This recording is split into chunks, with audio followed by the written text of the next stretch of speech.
Salut l'équipe, j'espère que vous allez toutes et toutes très bien. On se retrouve pour un nouvel épisode des Figures de l'Ombre. Je suis accompagné de Kader aujourd'hui. Comment tu vas, frérot? Très bien, et toi, mon frère? Ça va super, nickel. Et de Mathieu. Comment tu vas? Ça va et vous, les gars? Tranquille? Super, très très bien. On a pas mal de sujets à aborder aujourd'hui. Pour rappeler déjà le concept, les Figures de l'Ombre, c'est notre concept qui met en avant des personnalités à travers des métiers qui sont pour nous sous-cotés et très importants dans la société. Et en tout cas, qui méritent plus de lumière ou un focus particulier. Et c'est pour ça qu'on a créé ce concept-là, où on met en avant ces personnes-là pendant au moins une bonne heure, autour de différents sujets, de leur vie, de leur expérience et de leur parcours. Donc voilà, simplement.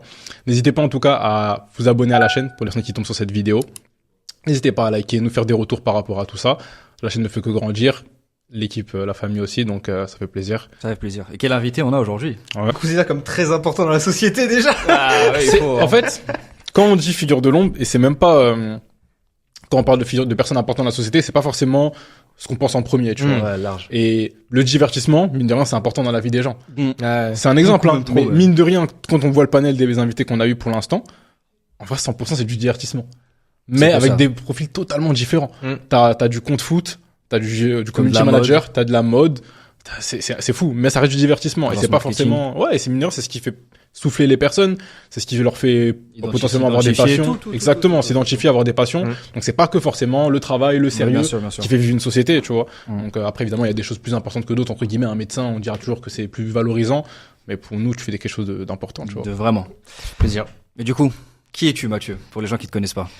Moi, je m'appelle Mathieu Caclar, j'ai 26 ans, bientôt 27. Je suis producteur, couteau suisse, bras droit. En fait, c'est compliqué. Je dis le mot producteur et je le mets aussi sur Insta parce que c'est la dénomination professionnelle la plus Ok. simple et la plus compréhensible pour tout le monde.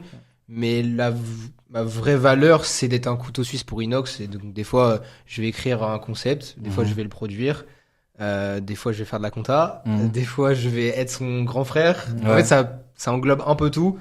Donc, avant, j'avais mis bras droit parce que c'est vraiment ce que bras je fais. droit, ouais. Mais bras droit, c'est pas C'est une pas pro. profession. Donc, C'est pas tu vois, pro. bras droit, c'est pas pro Bah, du ouais. tout. Qu'est-ce Que que tu tu suis, fais c'est encore pire. Donc, j'ai mis Vraiment. producteur. Et du coup, c'était quoi, on va dire, ton enfance, ton parcours professionnel, justement, avant d'arriver à la période YouTube? Qu'est-ce que tu faisais avant? Bah, moi, je viens de Normandie, donc enfance classique, fils d'ouvrier. Ça a été mon moteur toute ma vie. Enfance classique, parcours scolaire classique, ni bon ni mauvais, turbulent mais pas trop non plus. Vraiment le mec classique au possible. Ouais. Au lycée, pareil, enfance classique. J'ai pas eu de trucs bizarres ni rien. Ouais. J'ai toujours été un peu carré.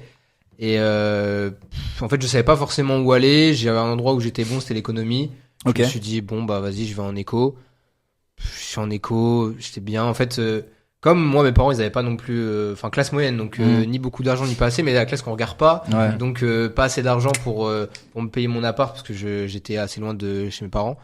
Du coup en fait moi chaque été je partais travailler et chaque vacances scolaires je partais travailler à l'usine, l'usine de ma daronne. Donc en fait ça m'a forgé, je me suis dit mais en fait je veux pas faire ça Ouais. et même je veux sortir mes parents de là, c'est horrible comme taf. Mm. Du coup en fait tous les jours je pense à ça tous les jours, je me dis il faut que je réussisse, il faut que je sorte de mes parents de là. Et en fait je me suis dit l'économie et la banque en règle générale c'est quand même une branche où tu fais de l'oseille, tu vois. Ouais, bien En sûr. tout cas, t'en fais un petit peu. Ouais. Déjà pour moi, en fait, à cette époque-là, gagner 2500 euros, j'étais l'homme le plus riche de France, tu vois. Ok. Donc pour moi, je me suis dit, c'est cette branche-là. J'y étais, j'étais pas non plus. En fait, c'était pas ma passion. Et pour moi, tu peux pas travailler de ta passion. Et en Ok. fait, j'ai mon meilleur pote qui m'ont depuis maintenant 10 ans, qui s'appelle Basile Mono, qui est réal. Il était pote avec moi et lui, il a commencé à être réalisateur depuis tout petit. En fait, nous, on était là, on avait 15 ans. Il était là avec sa caméra, il nous disait vas-y pose et tout, on met le son neuf de Yveron, tu ouvres ta portière et tu fais des trucs. Et lui il fait ses peu clics comme ça. Et aujourd'hui il fait de la pub, il fait des clips. Et en fait il a fait un projet avec Inox qui s'appelle Cube. Et il était réal. Et depuis Ah oui, ils ça, c'est ont cool. ils ont noué une amitié entre eux deux qui a dépassé vraiment ce simple stade de travailler ensemble. Et un jour en fait parce que déjà ça faisait plusieurs années que Basile me disait mec t'es fait pour la prod, t'es un mec, t'es carré, t'as toujours bien rangé, t'es toujours bien organisé et tout. En prod, il faut pas forcément beaucoup de connaissances que t'apprends à l'école, tu vois, même s'il en faut, c'est certain, parce que ça a pêché plus tard. Mais si t'es rigoureux et carré et déterminé, chose que j'étais, parce qu'ils voyaient que je travaillais chaque été, chaque vacances à l'usine, ils me disent, mec, fonce. Et en fait, un jour, il m'appelle et il me dit, mec, en fait, la Inox, il recherche un mec pour l'aider à faire tout et n'importe quoi, mais au moins à décharger les tâches qu'il a pas envie de faire. Moi, je venais de finir ma licence. Je me suis dit, en vrai, j'ai rien à On perdre. teste. Au pire, Ouais, tu testes. On a je peur. perds 3 mois de ma vie, bah, je perds 3 mois, c'est pas grave, tu vois. Mhm. Ouais. Et là, restaurant, j'ai rencontré Inox et tout, mec hyper simple. Je lui dis, mec, par contre, je connais rien.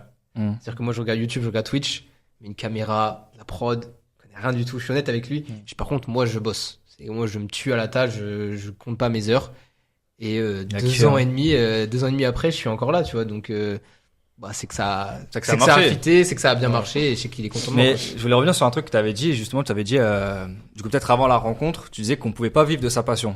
C'était ta mentalité, du coup, elle a évolué ou pas du tout? Ouais, ça a évolué. En Ok. fait, ça a évolué dans le sens où moi, je viens d'un milieu où, tu vois, mes darons, c'est terrible parce que c'est un truc qu'aujourd'hui je comprends et je leur en Bien veux sûr. pas et c'est normal. Mais tu vois, c'est vraiment ce truc de des parents plus aisés vont te montrer quelque chose. Tu vois, typiquement un objet dans le magasin coûte cher. Ouais. Ils vont te dire, bah ça, fils, tu l'auras plus tard. Tu vois, ils vont. Ok. ou, si tu travailles, tu l'auras. Mes darons, et je leur en veux pas et c'est pas grave. Tu vois, ils disaient genre c'est pas pour nous. Ok. Et genre, tu vois, je me suis dit, il y a des trucs, c'est pas pour moi, et travailler de sa passion. En fait, moi, j'en avais pas forcément de ouf, tu vois, genre, j'aime bien les jeux vidéo, mais je me suis dit, Ah, bien bah, sûr. c'est mort, tu vois. Ouais. En fait, je me suis dit, bah, c'est pas ça, en fait. J'ai pas de passion, je travaillerai pas pour ma passion. Et moi, le travail, c'est le travail. Je vais faire mon bien 8h, 18h, termine, et tu vois, je me pose pas de questions. Et quand t'étais petit, tu leur en voulais un peu à tes parents de pas pouvoir avoir accès à tout ça ou Non, vraiment pas du tout. Au contraire, tu vois, moi, ça a été ma force de fou d'être Ok. fils d'ouvrier. J'ai une anecdote de fou par rapport à ça. En gros, j'avais un prof au lycée qui à un moment a fait l'appel et il a fait l'appel et après il a commencé son sujet sociologie, etc. Et il pose la question bon, ici, qui c'est qui est fils d'ouvrier? Et moi, je lève la main fièrement comme j'ai toujours été, mais pas non plus en abuseur, mais Bien juste sûr, lève la sûr. main, c'est moi, je suis le seul à lever la main sur 30 élèves. Ah oui. Et là, il arrive, il me regarde, il me dit, bah, désolé pour toi, mais l'ascenseur social, il n'existe plus aujourd'hui. Donc, t'es fils d'ouvrier, tu finiras ouvrier.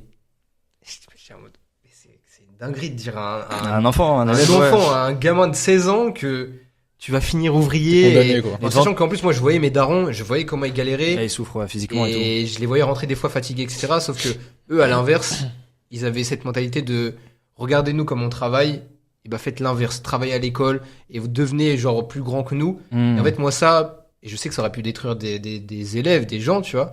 Moi, ça a été mon moteur. C'est qu'après ça, je me suis dit, et je vais tout baiser dans la vie, je T'as vais tout raison. niquer. Ça a été mon feu à l'intérieur. Je me suis dit, bah, je vais réussir dans la vie, quoi qu'il arrive. Je savais pas ce que Comment, c'était réussir, ouais. comment, pourquoi. Ouais.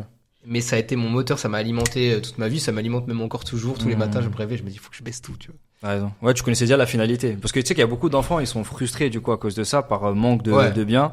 Parce que voilà, on a tous, moi j'ai grandi en quartier, Ismaël aussi. Donc moi par exemple, mes parents, je sais qu'ils avaient pas l'opportunité de m'acheter ce que je voulais. Et même on était obligé de se restreindre, tu vois.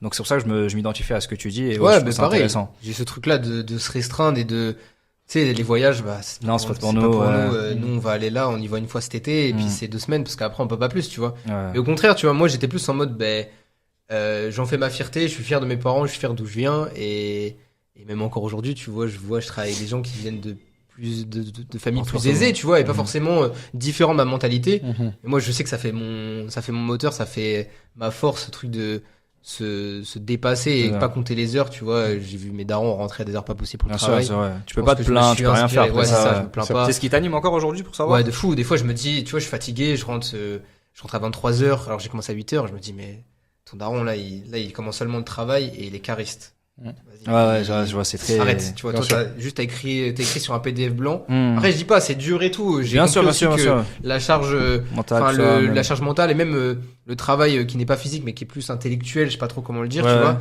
c'est aussi usant, tu vois. Moi, je Ouais. suis en mode genre, ouais, vas-y. Les gens qui sont fatigués parce qu'ils ont été derrière un ordinateur, ils vont me faire enculer au bout d'un moment. Oui. Vas-y, je peux dire des Oui, insultes. t'inquiète, Bien, t'inquiète. bien sûr, on est- Alors là, C'est vrai que alors là, je suis un t'inquiète peu- pas. Je me dis, mais c'est pas possible, en fait.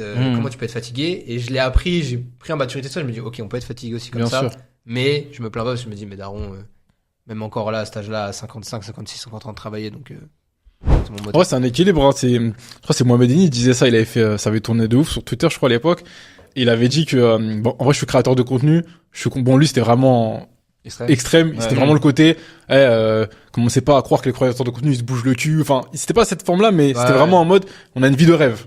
On a une vie de rêve, j'en suis reconnaissant. Il y a des mecs qui se lèvent le matin, etc. Je trouve qu'il faut pas forcément aller que dans cet extrême-là, même si, attention, il y en a certains qui vivent de leur passion, mais ils foutent pas grand-chose, par exemple. Ouais, bah après, Mais, comme t'as dit, c'est une forme différente d'efforts physiques, etc. Oui, Et attention, l'effort mental, il est aussi sous-côté. Parce que certes, Ouais, tout le monde, en fait, t'as l'impression que sur un pression, concile à tout. deux, ouais, tout le monde peut le faire. Tout le monde peut être youtubeur, tout le monde peut être créateur. Ouais, bah, fais-le, vas-y, montre-le. Et Ouais, surtout, c'est fais-le et arrive à en vivre. C'est facile de lancer une chaîne YouTube. Demain, tu lances ta chaîne YouTube, t'as 10 abonnés, bah, ok, c'est cool, Ah, tu l'as mais lancé.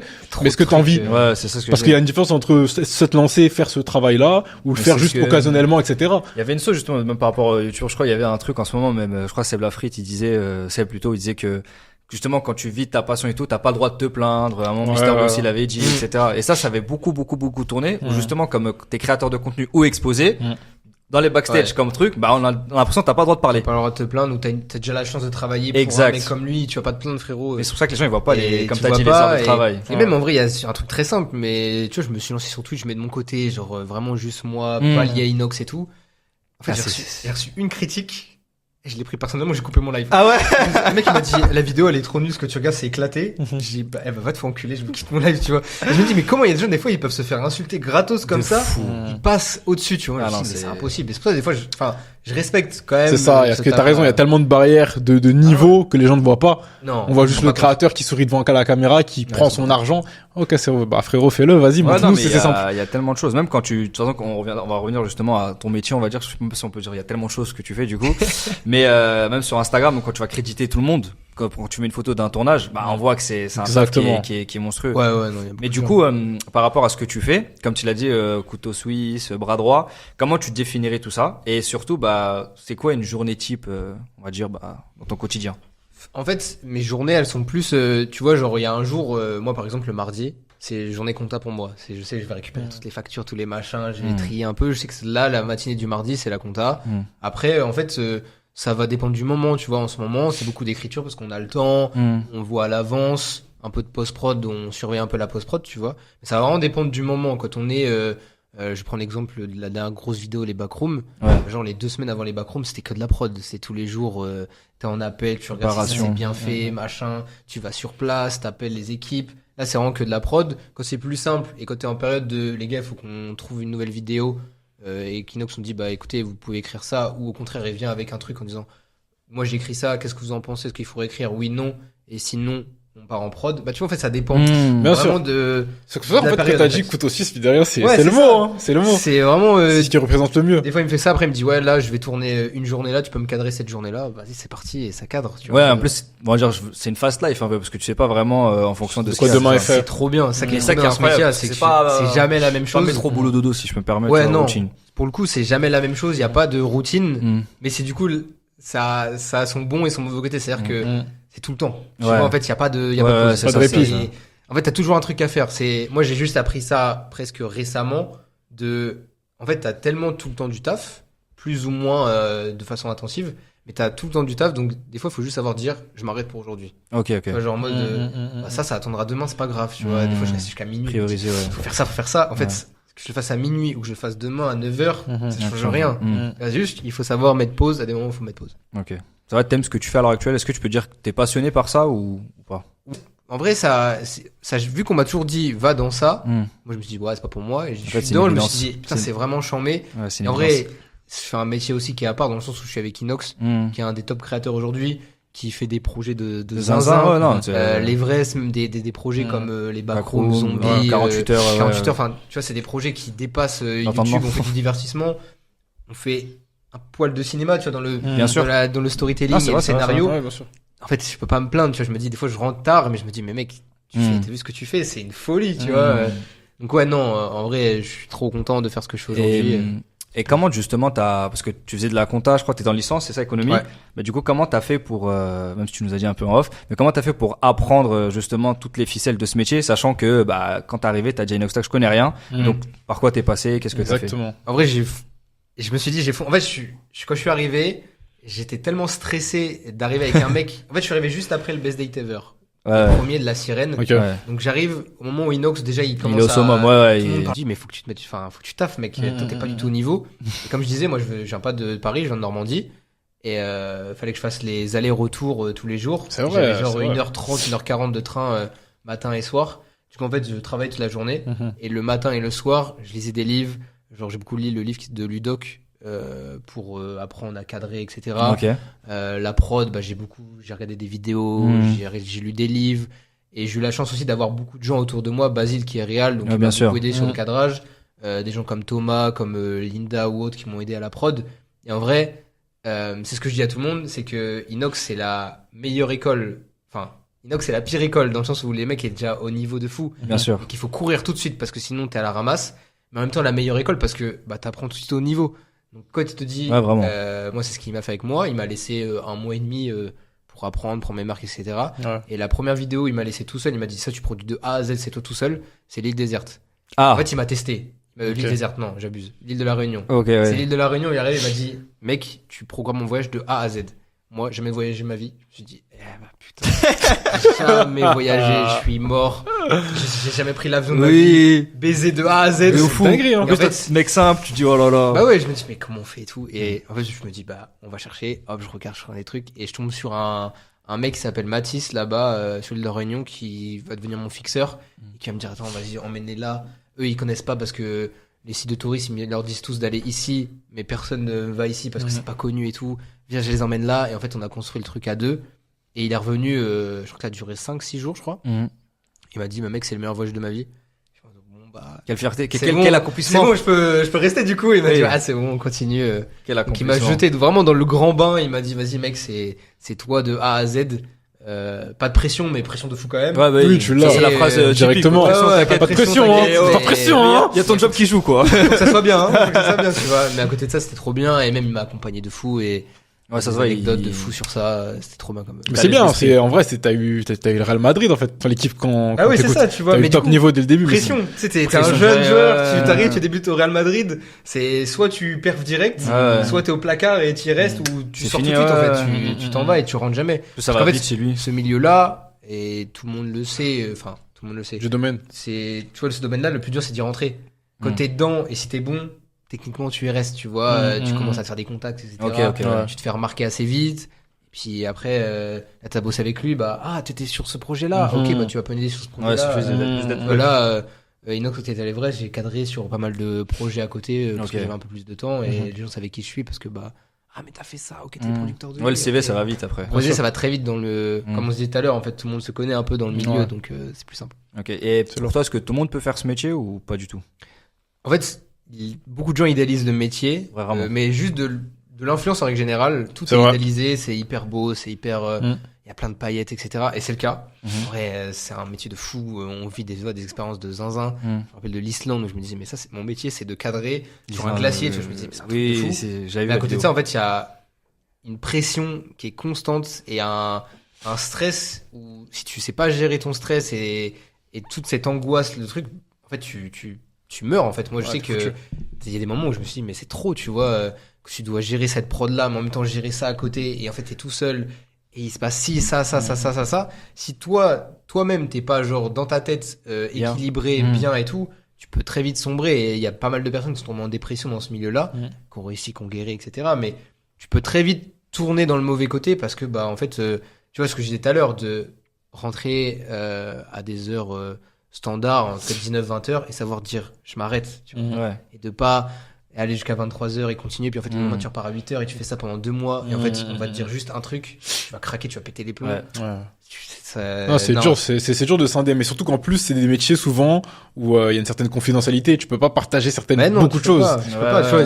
Moi, le nombre de personnes qui me demandent des stages, ou des alternants, je dis, mais en fait, il y a tellement de sujets, on peut pas en parler, que c'est impossible de prendre des stagiaires, tu vois. Il y a trop de sujets touchy, il y a trop de...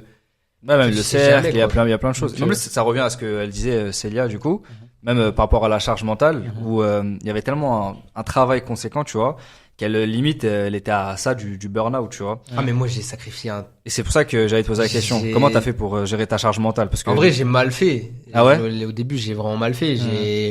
Ma famille, je les voyais moins, pardon. J'ai perdu une meuf dans cette histoire-là, je voyais moins mes potes. Et en fait, je me suis déséquilibré au max. Et en fait, je me noyais dans le taf. Mais du coup, je bossais bien, tu vois, parce que je me donnais à fond. Mais en fait, j'avais plus de vie perso, j'avais plus rien. Et à un moment, en fait, je suis rentré, je me suis dit, en fait, après un gros projet, je me suis dit, mais t'es sûr, c'est ce que tu veux faire toute ta vie, un truc comme ça, de se mettre autant de pression, tu vois, à la fin, j'étais même pas fier. C'était Fortnite, le gros projet de la Ligue. Ah oui, je vois. À la fin, j'étais presque même pas fier de moi, alors que j'aurais pu être fier de moi sur un projet comme ça.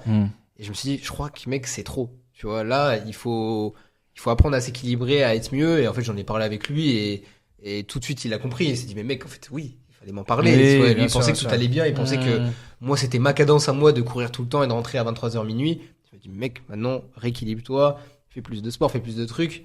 Et ouais, j'ai frôlé le burn-out aussi, ou en tout cas le craquage et la déprime. Je me suis repris au bon moment et aujourd'hui, j'essaye de me cadrer. Je vois beaucoup plus ma famille, je vois beaucoup plus mes proches. Je dédie du temps à ma copine, à n'importe qui, tu vois. J'essaie de bien me cadrer, tu vois. Là, je suis là aujourd'hui. Je dis, mec, à 17h, je m'en vais, tu vois. Après, question, est-ce que, parce que, tu vois, t'étais embourbé dans ce rythme un peu, mais est-ce que pour toi, c'était pas, avec du recul, c'est pas nécessaire de, tôt ou tard, avoir une période de sacrifice comme ça? Si tu veux atteindre un minimum de niveau. En vrai, c'est terrible, mais je crois. En fait, j'ai sacrifié, mais aujourd'hui, en fait, moi, il fallait que je me prouve à moi-même que j'étais là à ma place. C'est un peu ce syndrome de l'imposteur de merde, tu vois. Vu l'endroit où je vis, en plus, j'étais en mode genre, mec, attention. On en parle à chaque interview de ça, en plus, je te jure.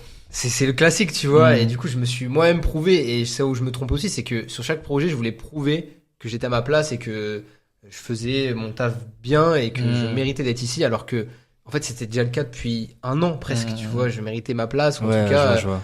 ça va, t'es suffisamment talentueux. Mais c'est dur de faire une transition parce que t'as pas de tampon, t'as pas de c'est bon, là, c'est bon, je suis validé. Et d'où tu viens, soit il te faut une claque dans la gueule, tu vois, quelqu'un qui te réveille et qui te dit, mec, tu fais de la merde. Moi, je l'ai pas eu parce que tout le monde est dans le même train avec moi. Et en fait, j'ai juste eu ce trop plein en fait, je fais le recul de ma vie, je me dis, professionnellement, c'est exceptionnel, genre, c'est un truc de fou. Personnellement, zéro. Rien, voire même le négatif, tu vois, parce que j'avais quasiment plus de potes, j'avais plus de meufs, j'avais ma famille, je la voyais pas, tu reçois un message de ta daronne, elle dit, fils, tu me manques, ça fait 3 mois que je t'ai pas vu, c'est ça fait mal. Ça fait mal, tu te dis, mais est-ce que je vais dans la bonne direction? Ouais, bien sûr. C'est pas qu'il y a pas c'est pas ça la bonne direction, c'est juste que tu peux être équilibré, faire les deux, en fait. Ouais, faut trouver le bon équilibre, comme tu dis. Le bon équilibre. Ouais, franchement, pour moi, je pense que, en vrai, l'entrepreneuriat, c'est un marathon, mais avec des sprints à l'intérieur. Ça, faut pas non plus le négliger. Faut pas faire semblant. Ou l'équilibre, tu vas l'avoir dès le début. Tu vas mettre ton petit 2 heures dans ton projet, ça va suffire. Si tu veux péter, ou si tu veux, comme t'as dit, te prouver des choses à toi-même, ou atteindre un certain niveau, ou même simplement atteindre juste au moins une fois tes limites. Savoir réellement. T'essorer une seule fois, voir qu'est-ce que tu peux donner. T'es obligé de passer par des périodes de sacrifice comme ça. C'est comme la vie, en fait. La vie, c'est des cycles. Tu vois, t'as des hauts et des bas, et le taf, c'est pareil. Comme t'as dit, le plus important, c'est de s'en rendre compte, en fait. Ouais, c'est juste ça. C'est de savoir que, tu vois, genre, par exemple, les backrooms, on savait que ça allait 3 semaines, 1 mois. De charbon, mais comme intensif, comme jamais, on n'allait pas voir nos proches et tout. Mais on le savait. Du coup, en fait, déjà, dans ta tête, t'es prêt. Et tu sais que t'as juste 1 mois à tanker. En plus, c'est un bon mois, tu sais que tu vas kiffer et tout. Et après, tu souffles direct, tu vois. Tout de suite, la post-prod du projet, c'était l'enfer. On a enchaîné genre 2 nuits blanches d'affilée. Et à la fin, j'avais envie de vomir quand la vidéo est sortie. J'ai pris sur 4 jours off. Je me suis dit, mais ça valait le coup. Ouais, bien sûr. J'étais pas en mode dégoûté de là, c'était trop. Non, ça valait le coup parce que j'étais prêt. Et là, je savais que j'allais avoir ma pause. Et là, j'ai appris après tout doucement. Et là, c'est ce qui s'est passé pour les vrais. C'est qu'on a eu la pause. Et là, on redémarre tout doucement. Et on va avoir un pic au moment où le docu va sortir. Et après, les projets par la suite, quoi. Et comment tu fais pour... Parce que tu travailles avec beaucoup d'humains en soi. Comment tu fais pour gérer tout cet aspect, on va dire, relationnel, professionnel, même parce que post-prod aussi, donc ça veut dire que tu vois les mêmes humains, on va dire, après. Donc comment tu fais pour gérer tout ça et t'organiser? En gros, je pense que ça, c'est l'usine qui m'a aidé. C'est que genre, j'ai vu souvent les managers, ou les encore au-dessus des managers. Driver. Et souvent mal drivé, tu sais, c'est de parler comme un chien de travail. Le pire truc à faire, ça. Tu vois, et moi j'avais la haine contre lui, je sais que je voulais l'enclencher le mec. Bien sûr, toi, je t'attrape, tu vas voir. Oui. Et en fait, je me suis dit, je veux pas du tout faire ça, je veux faire l'inverse de ça. Et je sais que, parce que du coup, je parlais avec des collègues de travail, je voyais que chaque personne avait sa mentalité. Il y avait des mecs qui étaient vraiment touchés, ils avaient envie de pleurer, d'autres qui étaient en mode genre, moi je m'en bats les couilles. D'autres qui étaient en mode mid, tu vois. Et je me suis dit, non, j'en ai conclu que chaque personne a sa sensibilité par rapport à ça. Et du coup, je suis assez à l'aise à parler avec des gens parce que avec cette personnage, je sais qu'il faut être beaucoup plus doux et par exemple lui dire d'abord ce qu'il a fait de bien avant de lui dire ça c'est moins bien. Au contraire, à des gens, je suis en mode genre mec ça c'était pas ouf, mais ça c'est bien, mais tu connais de toute façon, c'est sur ça on te fait confiance. En fait, il y a une approche qui est très individuelle et c'est pour ça que je suis là aussi et pas que moi parce que Thomas aussi fait ce rôle-là sur certains projets etc. Comme je disais en fait Thomas Lamala qui gère avec moi un peu tous les sujets. Des fois, on se répartit les projets, mais on a ce même rôle chacun de prendre chaque personne, et en fait c'est de l'individuel. Ce mec là faut faire attention avec lui, ce mec là tu peux lui dire ce que tu veux, ce mec là tu peux l'insulter, lui dire mec t'es une merde et tout, t'as mal fait, mais en rigolant, tu vois. D'autres tu peux pas le faire parce qu'il va vraiment le prendre mal. En fait c'est très individuel la façon que t'as de parler aux gens, c'est du temps de ouf, parce que du coup faut vraiment dédier son temps à chaque personne, à être minutieux, etc. Prendre une proximité aussi. Et c'est notre rôle à nous, parce que tu vois, genre si tu prends un créateur de contenu, quel qu'il soit, Inox ou autre, en fait t'as pas le temps de faire du cas par cas, sinon tu t'en termines jamais, Bien sûr. et lui il faut qu'il se concentre sur autre chose. Donc ouais, en vrai je pense que c'est l'usine et mon taf d'avant qui m'a beaucoup aidé à voir cet aspect là du monde de la prod en règle générale. Et ouais, je suis assez à l'aise sur ça. Moi, c'est un truc que je kiffe bien, parler aux gens et tout. Ça t'a fait travailler ton leadership, même tes qualités humaines en vrai. Ouais, mais en fait, tu vois, c'est ça où communication. L'avantage qu'on a nous avec Inox, c'est qu'on est une grande team, et en fait, on se répartit les tâches. Tu vois, je sais que par exemple Thomas est très bon dans le fait de parler aux gens devant tout le monde, tu vois. Okay. Genre en mode, c'est un très bon orateur, un speaker devant tout le monde. Moi, je suis très bon dans le cas par cas. Okay. Je choper le mec, tu vois, je le prends un peu par le bras, mec, attention. Dans le coaching, tout ça, etc. Et je vais avoir Sergo qui était là pour les backrooms, qui est plus lui un mec qui fonce comme ça, mais qui est un motivateur, tu vois, qui a tellement d'énergie à revendre qu'en fait il va entraîner tout le monde avec lui. En fait, comme chacun a son. Ouais, en fait c'est un truc c'est du management. Moi j'ai appris ça à la fac. T'as le leader technique, t'as le leader le speaker. Enfin bref, c'est bien sûr. Chacun a ses spécialités. C'est selon les couches de personnalité, c'est juste ça. Ouais, c'est ça. Et du coup, on a la chance d'avoir chacun notre spécialité entre guillemets, ce qui fait que sur chaque projet on se toi tu fais ça, toi tu fais ça, toi tu fais ça. Vous vous complétez bien du coup. Ouais, de ouf. Ok. Et pour ceux qui savent pas, qu'est-ce qui se passe on va dire en post-prod? Par exemple, tu parlais des backrooms qui a pris 2 nuits blanches, t'as dit, ou 4 jours, je crois? Il y a eu une semaine de montage pur. Ok. Si j'enlève le dérush. Ouais. Et ouais, le dernier jour c'était le rush de fou en fait. Et du coup, c'est quoi post-prod pour ceux qui savent pas, c'est quoi par exemple? Qu'est-ce que vous faites en post-prod? La post-prod, c'est quand tu viens de finir de filmer, tu récupères les cartes SD, hop, t'envoies ça au monteur, au dérusher, suivant la personne qui s'occupe de faire le premier jet, qui va déjà regarder toute la vidéo et enlever les moments qui servent à rien, les moments où il y a des bugs, etc. Garder que le meilleur, et ensuite après, le montage commence, et c'est ça la post-prod, c'est de la post-production, vraiment ce qui se passe après la production. Et nous ça inclut du coup d'abord le sound design de toute la vidéo, donc la musique, les bruitages, etc. Ensuite après on regarde, on essaie de cut déjà ce qui est trop, ce qui va pas, ce qui casse le rythme, et ensuite après il y a le montage visuel, donc que ce soit des zooms classiques à du motion design, voire même beaucoup plus, tu vois, de l'animation 2D, 3D par moment.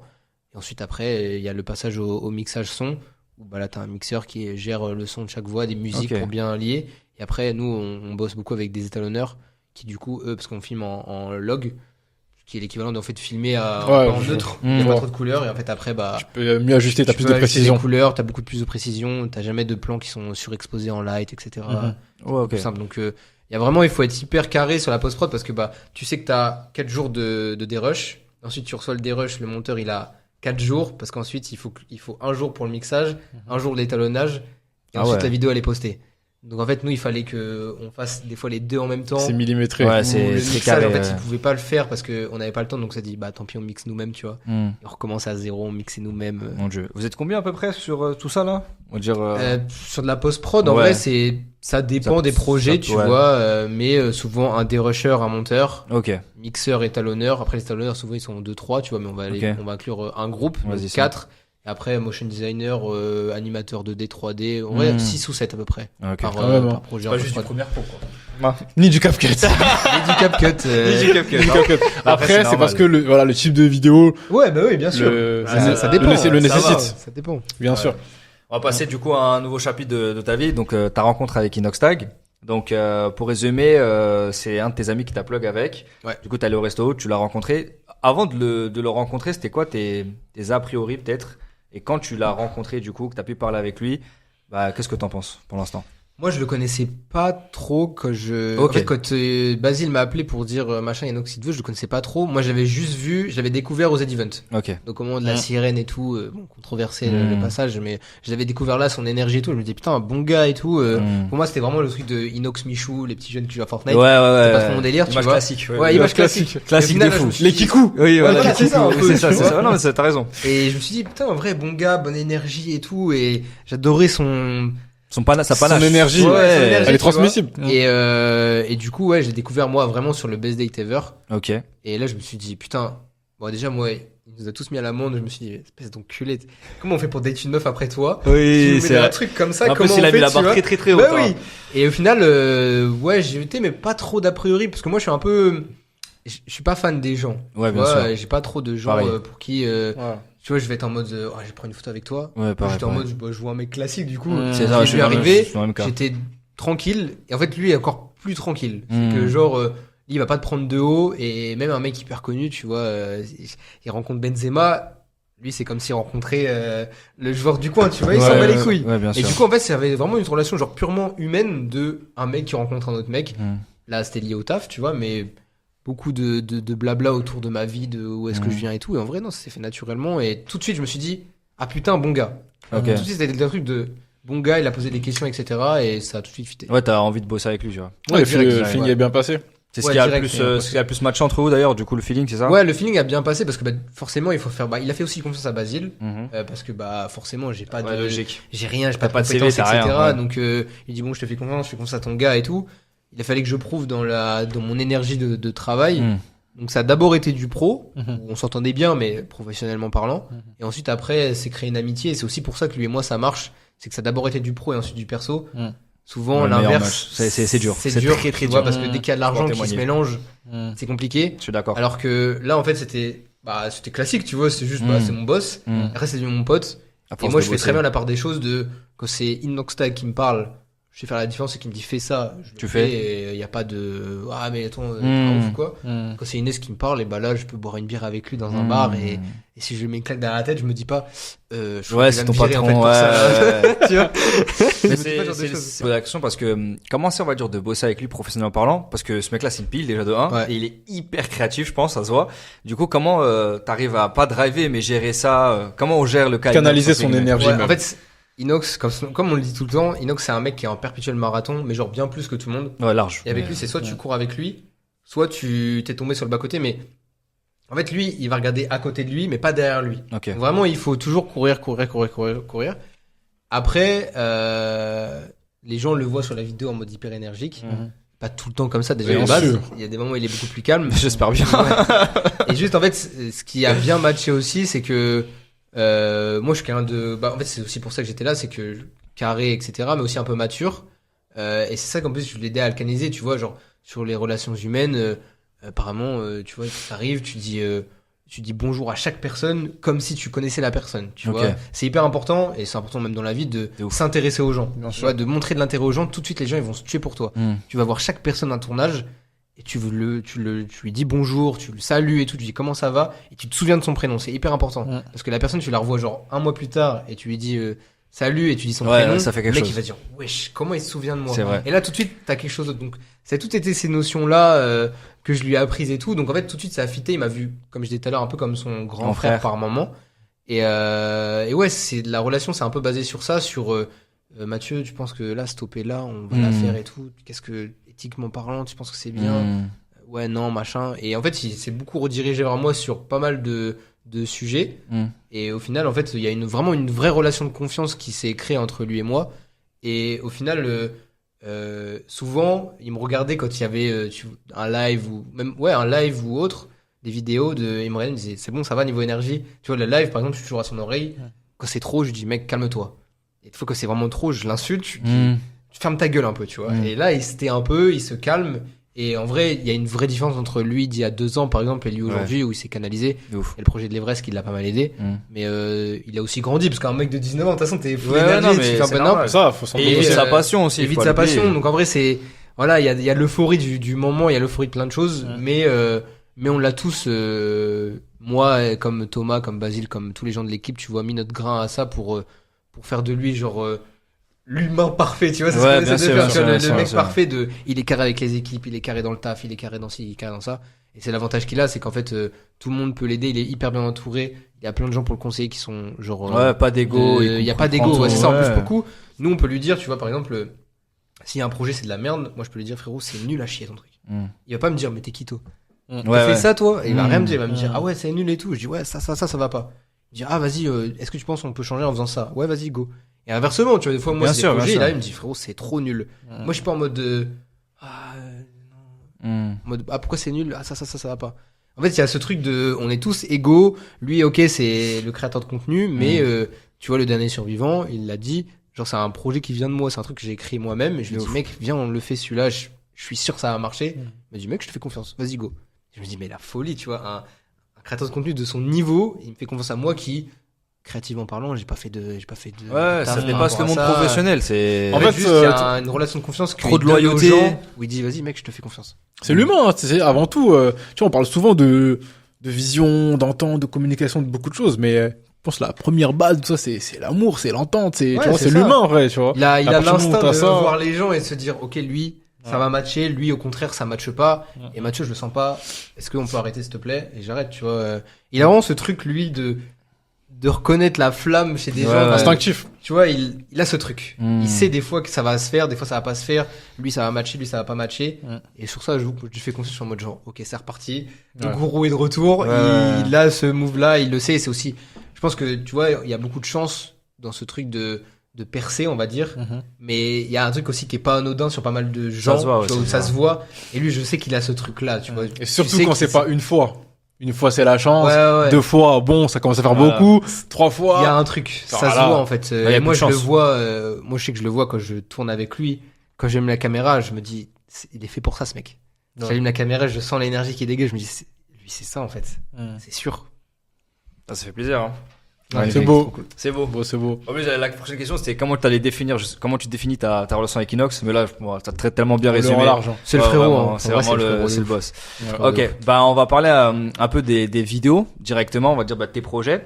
Je crois que c'était ce que t'avais dit, ouais, 48 heures pour survivre à une invasion zombie. Je crois que t'avais dit sur Instagram, c'était le projet dont t'étais le plus fier Ouais. de souvenir. Ouais. Bah, tu peux expliquer pourquoi, les backstage, tout ça. Bah, en gros, le premier épisode de la saga des 48 heures, c'est le bunker C'est ça. qu'on a fait et que je dis à 30 millions de vues, c'est n'importe quoi. Ouais, c'est vrai qu'en un truc France, de fou. ouais.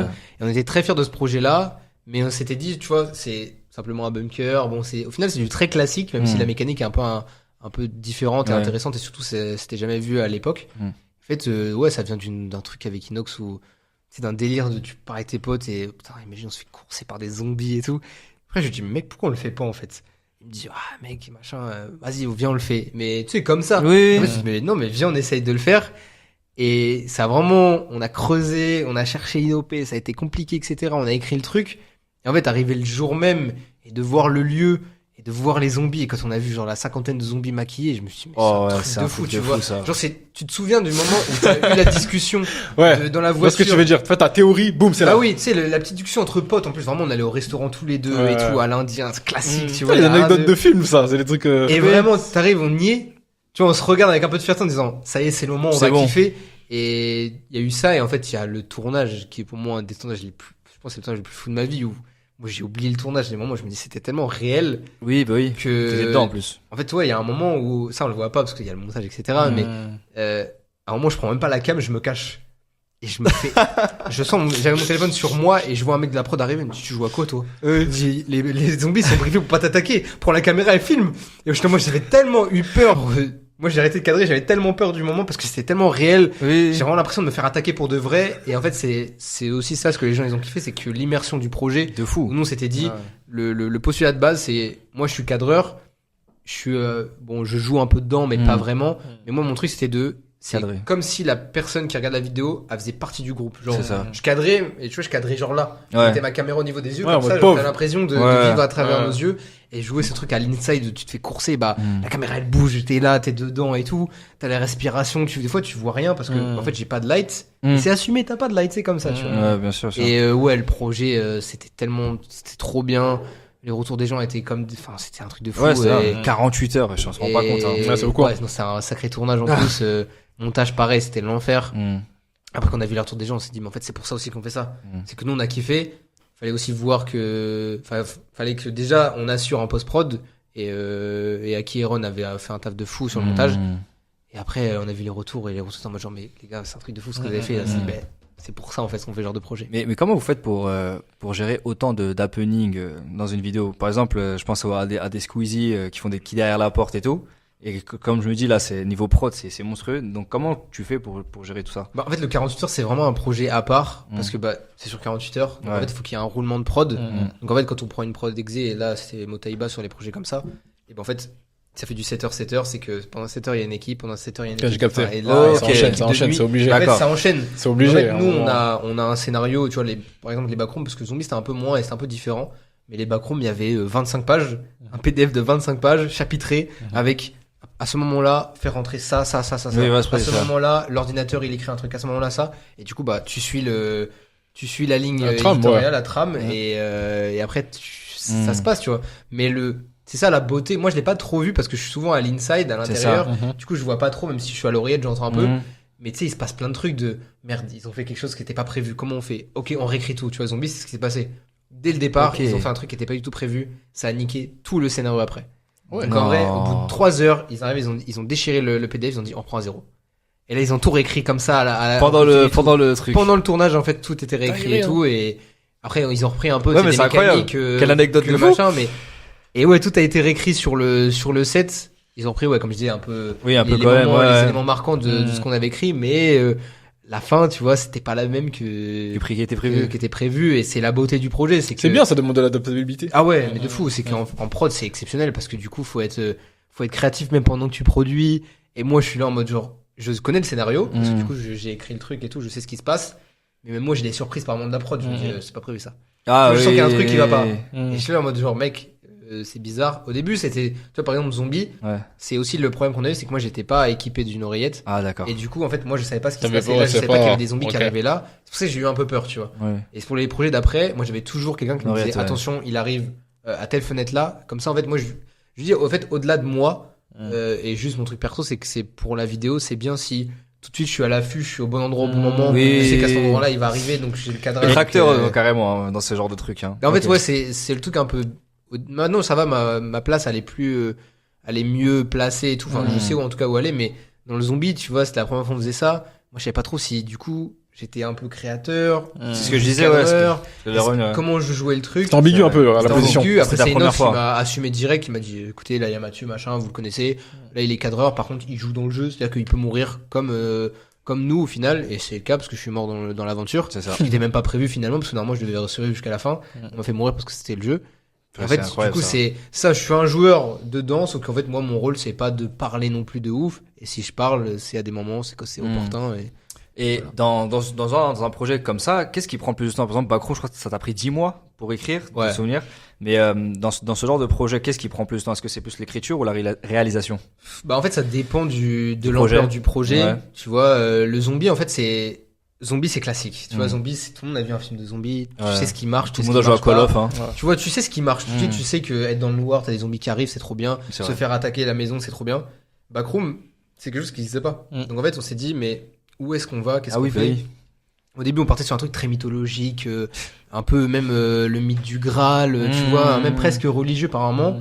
Après, on s'est dit, mais en fait, c'est peut-être pas la bonne idée. Ouais, bien sûr. Puis on est reparti sur Internet et là, on s'est dit, ok, banger. Et en fait, après, il a fallu remodeler un peu tout. Et en fait, on a pris notre temps parce que on avait le temps déjà de 1 et 2, on voulait aussi sortir le truc où on était le plus fier et qui était bien ficelé avec énormément de détails, choses que les gens ont vues et qu'on n'ont pas vues, même si on l'a révélé assez récemment. Mais ouais, je pense que c'est l'écriture qui prend le plus de temps. Parce qu'en fait la prod en fait en 2 semaines tu peux régler le truc, tu vois. Oui, bien sûr. Suivant l'ampleur du projet. Oui, bien sûr. Tu vois, par exemple, s'il faut beaucoup plus de déco, bah, tu peux pas 2 semaines. 2 semaines, c'est impossible. Il faut 1 mois. Par contre, si tu as un lieu où tout est déjà fait et juste il faut de l'humain, oui, en 2 semaines, tu peux t'en sortir. Okay. Ça dépend vraiment des projets, mais en règle générale, c'est quand même la phase d'écriture qui nous prend le plus de temps parce que là, nous, les prods augmentent. Je parle pas en termes de prix, mais même plus en termes d'ambition, nous, personnels, de se dire, viens, on fait ça.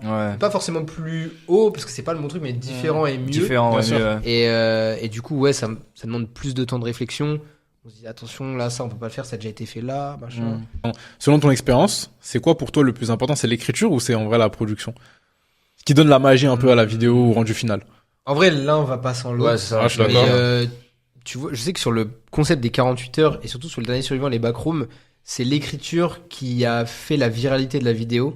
Dans Ok. le sens où Ah, c'est fort ça. En général, c'est pas ça. En général, c'est un oui. instant, un truc qui c'est parce dérape. que en fait, c'est là, nous, on n'a pas fait du divertissement. Enfin, Ouais. on en a fait parce qu'il y a des scènes de divertissement dedans, c'est des cinématographique, blagues, etc. bien sûr. Mais en fait, il y a beaucoup de choses cachées, tu vois, dans les backrooms, par exemple, il y a ce truc de ça toque au Toc à la début, fin. ça toque à la fin. Du coup, les gens doivent faire le lien de, en fait, c'est Inox du futur qui revient dans le passé, machin.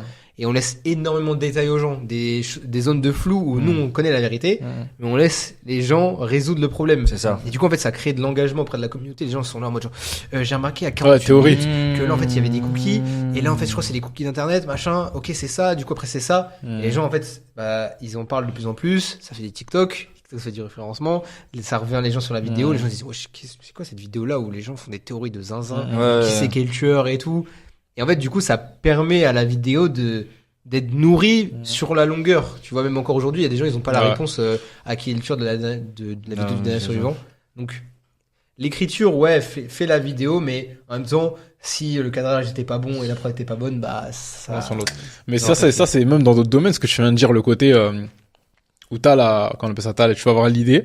Mais par exemple, sur un rendu, quand tu vas faire interagir le public en lui-même, ça va le faire vivre d'une manière différente. Tout ce qui est un minimum de concepts, etc. Les gens, ils aiment bien théoriser. Willem. Et ça fait vivre les choses au final. Willem, c'est Ouais, pour moi, voilà, c'est ça. c'est l'exemple Ouais, parfait. Je pense ouais. que tu sors dans la création de contenu, c'était Willem justement qui faisait ça. Et après, bah, justement, ça fait découvrir à plein de gens. Ouais, tu Willem, vois. c'est En fait, classique. surtout, Hein. sur un truc de. Willem, c'est très fort. En fait, Willem, il aurait été là à l'époque de TikTok, c'était le. Ouais, non, Ouais, mais je pense que non, mais c'est c'est fini, fini. hein. Je pense que C'est mon ce serait souci, vraiment c'est vrai que le j'avais go pensé à de ça. TikTok, Du hein. coup, C'est dinguerie, j'avais pensé à ça. Tu vois, C'est vrai qu'il a tué Facebook, là, il a tué Ouais, Insta. Voilà, il est tout ça, quoi. C'est dinguerie, c'est vrai.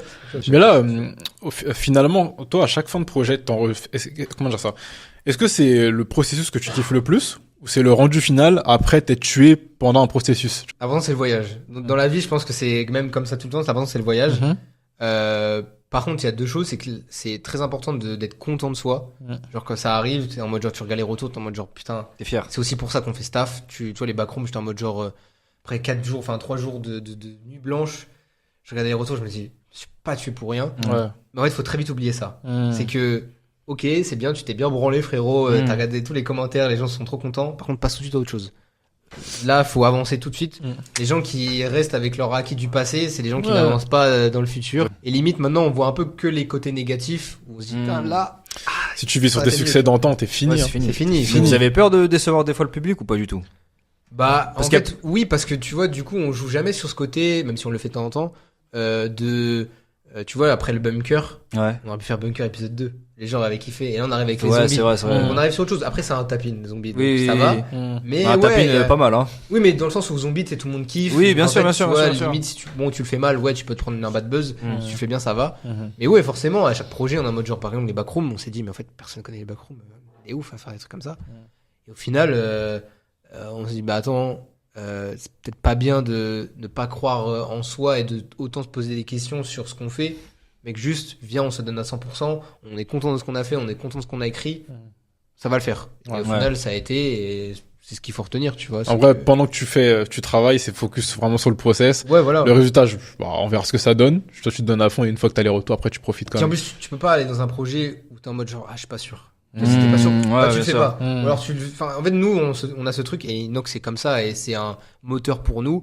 C'est que lui, quand il fait un projet, il le fait à 100%. Ça se voit, ouais. Il le fait pas à moitié. C'est donc, du coup, on assume tout ce qu'on fait. Quand on fait les backrooms, on fait tous les backrooms, tu vois. Tout le monde est in. Tout le monde est in, tout le monde est dedans. Ok. Et c'est aussi le problème, c'est que, bah, si c'est pas ton délire, c'est pas ton délire. Donc, malheureusement, tu montes pas dans le navire, tu montes pas C'est sur, ça. sur cette vidéo-là. Par contre, bah, après, si on fait C'est un autre épisode, truc, ouais. bah, peut-être que tu monteras dedans. quoi. Mais en tant que producteur, on va dire, couteau suisse, tout ce que tu veux, c'est normal. Mais est-ce que tu vas faire plutôt ce que vous voulez ou ce qui marche? Parce que des fois, on va dire ce que tu veux faire. Conflit Des fois, ça va d'intérêt. pas avec ce que ça marche.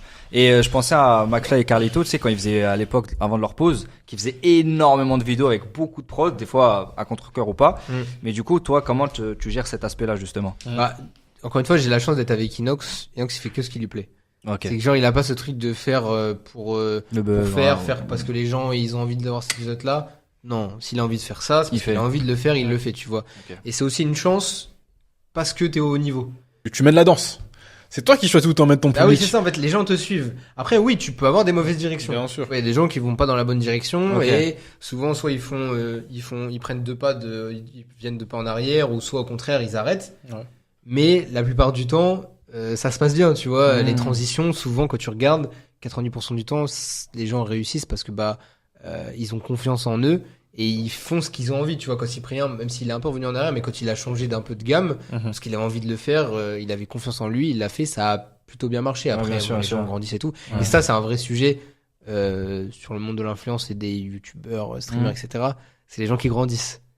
Ça, c'est un truc que les gens ne pensent pas, mais tu vois, genre quand tu grandis toi, les gens grandissent en même temps que toi. C'est vrai. Et les Exactement. contenus que tu faisais il y a 4 ans, C'est plus les mêmes. le mec, il a plus 15 ans, tu vois. Là, C'est aujourd'hui, ça. il en a 19, 20. Ouais.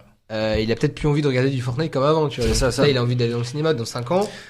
Il aura peut-être envie de regarder des documentaires. Euh, Avant, il y avait ce truc de vraiment sortir une vidéo par semaine. Ah, mais tous les c'est samedis, machin. c'est ça. Là, aujourd'hui, si tu sors pas pour une vidéo pendant un mois, c'est pas grave. Tu vois, c'est de la frite, ça a été l'exemple parfait de il a pas fait une vidéo pendant un an, il est revenu. C'était comme s'il était jamais parti. Là, aujourd'hui, les gens, ils sont comme ça. Moi, je sors une vidéo si j'ai envie de Ouais, bien sortir. sûr. D'autres, ils font pas, et les autres, c'est pas le cas, hein. Certains sortent toujours leurs vidéos tous les samedis, tous les dimanches. Franchement, ouais.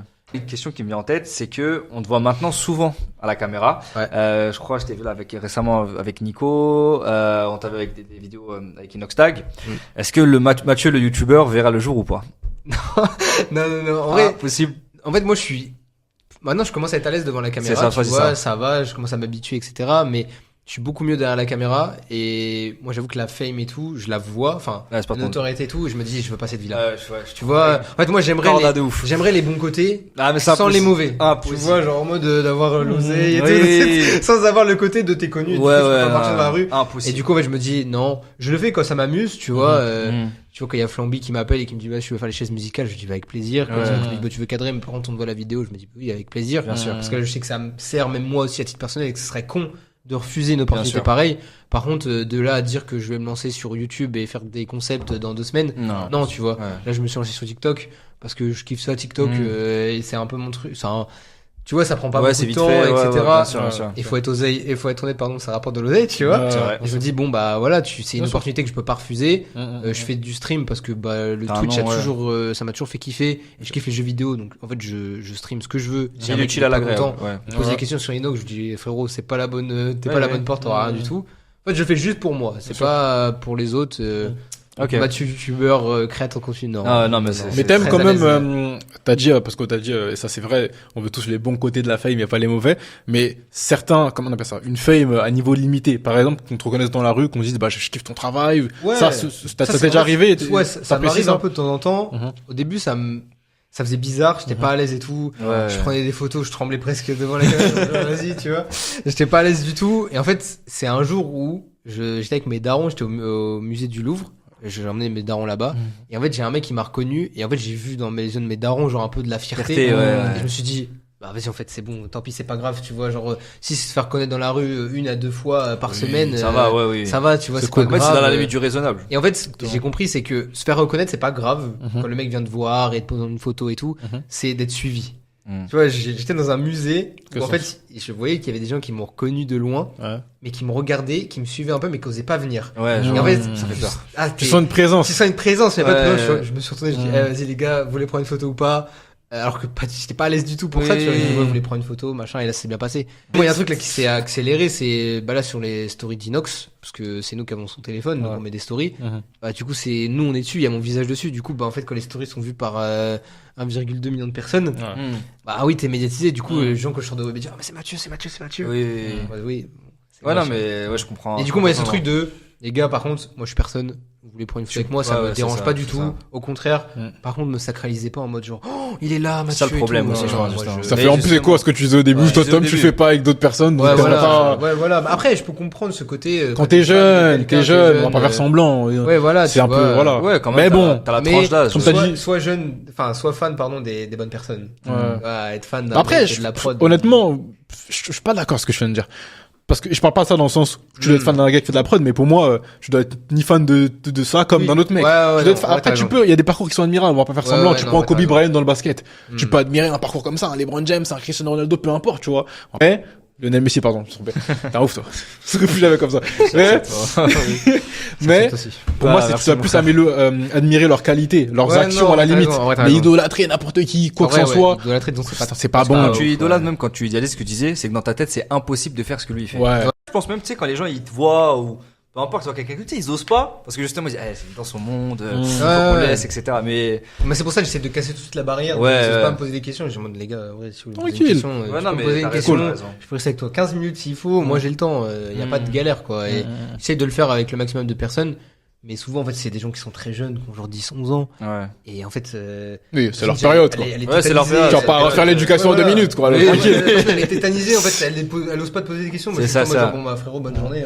Mais comme t'as dit, hein, C'est bien véhiculé ce que tu dis de pas vouloir forcément idolâtrer parce que même c'est ce qui a créé, en vrai c'est pas la même chose, mais ça me fait penser à ta relation avec Inoxa qui s'est créée comme ça, où t'es pas arrivé en idolâtrant Inoxa. Incroyable mec, comme c'est le pire. Ça aurait été, voilà. Et les personnes détestent ça, les personnes. Eh oui, en fait, des gens connus ou pas connus, mais tu sais, même des gens dans le business, etc. Tu vas t'arrives, tu dis oui à tout, t'es les meilleurs. T'as dit ça, d'accord, oui. Je suis trop fan de toi, déjà, c'est terminé. Ouais, c'est tu vois, souvent en plus, t'as 20 à 30 secondes sur chaque personne pour te faire bonne impression.